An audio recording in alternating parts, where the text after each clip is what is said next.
Well, we love Saskatchewan. It's rebel country, that's for sure. For many years, it was the best governed province in Canada, but that wasn't always the case. I don't know if you recall, back in the day, that province had the nickname Red Square. It was run by the NDP Socialists. I was worried about it, but then the Sask party turned it around. The great Brad Wall breaking through and winning, Scott Moe taking over the reins. What's going to happen this time? Will the NDP make a comeback? I have my opinions, but look, I'm based out here in Toronto. What do I know? If you want to know what's really going on in Saskatchewan, talk to the man who has the ear of the province. His name, of course, is John Gormley, and he is the most popular talk show host in the prairies. He's the boss of Rawlco Radio's flagship show, call letters CKOM and CJME. My friend John Gormley joins me now. I am so glad to talk with you because every day you listen, you have your ear to the ground, unlike anyone else I know. Well, it's been forever since you and I have chatted, Ezra. I hope you're well. The election, of course, we're a set election day regime, so we knew all along it would be the 26th of October. The only question was, how long would the writ be and this kind of thing. So it's a fast election. 28 days all around. It started very much as expected, and the Sask party goes into this. They, of course, were elected with Brad Wall in 2007 and 2011 and 2016. Scott Moe takes over the reins in 2018, so it's his first election as the Sask party premier and leader. Now, my sense of that province is that a lot of the antipathy towards parties with the name conservative or whatever was overcome. Brad Wall totally rebranded free enterprise and smaller government and made it part of the culture. That's my sense. And that the NDP now is, I'm not going to call them a fringe party, but they're certainly a minority, and their strength is maybe the public sector unions. It's not so much farmers voting for the NDP anymore.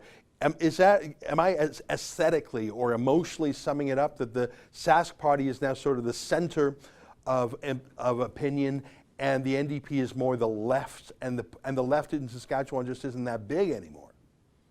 You summed it up very well, and it's really odd when you chart. I mean, the NDP was the first, like Bill Aberhart, in Alberta, in Edmonton, Bible Bill Aberhart with Social Credit, Tommy Douglas with the NDP. These were populist parties, and Douglas, though a Fabian socialist, was able to knit together organized labor, small business, farmers. He had this huge big tent and really governed this place uninterrupted, with the exception of a quick blip in the 60s and another in the 80s. They governed here from 1944 to 2007.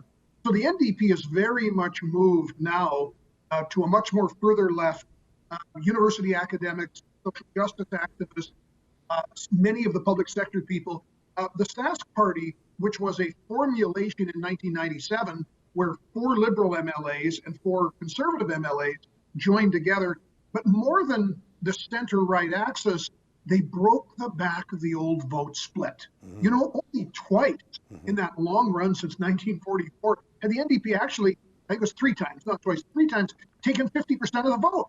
They always split between conservatives and liberals. So now there's the NDP and others been a lot bigger and more dominant. Yeah. For a while there, before Jason Kenney became Premier of Alberta, and I think Saskatchewan is probably better run, maybe because they haven't had it weren't hit so hard. Alberta's just been hit again and again and again. I like how Saskatchewan has been doing it, not only provincially, but they spoke out against Justin Trudeau's carbon tax, and they seemed, it's the little province fighting back. It's only, 1.2 million folks, but boy, they were in some ways holding the fort as the official opposition, really, to Trudeau. Kenny's joined that a bit now, but I really think there was a provincial pride, a pride in mining, a pride in oil and gas, the pipeline. So I think that Saskatchewan really kept the flame burning when the NDP took over Alberta. Let me ask you, in this election, is there anything that looks like it might break loose? My hunch, but again, I'm here in Toronto, what do I know, is that the Sask party is going to win it again because they're just providing not only good government in these crazy times, but they were standing up with a bit of Saskatchewan pride to Trudeau's depredations. That's my hunch, but you tell me if there's something cooking on the ground.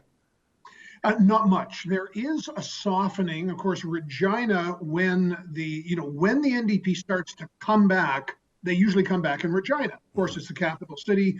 Nothing quite like Redmonton in Alberta, right. But there are some dominant and longtime historic NDP seats in the capital. Right now, a new poll out this morning actually shows the NDP just a nose ahead in Regina. A poll 2 days ago showed them just behind. But even in Regina, you've got certain ridings that go very strongly Sask Party, very strongly Regina. So there are 3 seats that the NDP could snatch away from the Sask Party, but really everywhere else. Saskatoon, the 2 parties are always a bit closer, but the Sask Party has a pretty robust lead. Again, there are 3 seats if the NDP, bangs on all cylinders, they take from the Sask Party. But outside of that, let's give the NDP, those 6 or 7 seats, they're only at 13 seats in a 61-seat House. Yeah. You go outside the 2 big cities, it is, the popularity runs 65 to 70% Sask Party. So they're pretty strong, but I think you're correct. Saskatchewan has food, fuel, and fertilizer. We're the number 2 oil producer. Our conventional oil production in a day isn't that far behind Alberta. Yeah. But of course, Alberta has the oil sands. So we're number 2, but we're a bit back. We are the number 1 producer of lentils, mustard, peas on Earth, not just in Canada. So our food production here we punch so far above our weight. We're like Kansas, Nebraska, everything rolled into Saskatchewan. And then, of course, we have fertilizer. Yeah. The potash play, which, of course, 70 million new people on Earth every year need food and protein.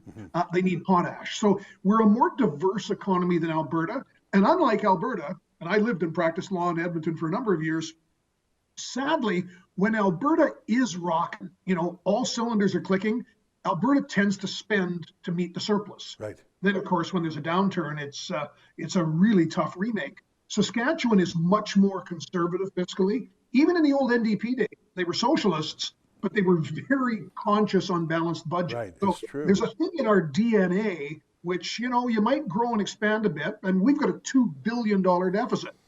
Big number, but boy, you compare us to Alberta or anywhere else, that $2 billion we're going to pay down fairly quickly, whereas other places with the pandemic, it's a challenge. And then, of course, the pandemic itself, there's very much, I think, a favor to the incumbency, in the pandemic. Right. So those things factor to not really give the NDP very much, if we do the football analogy, they haven't got much of a hole to hit in this line running the ball.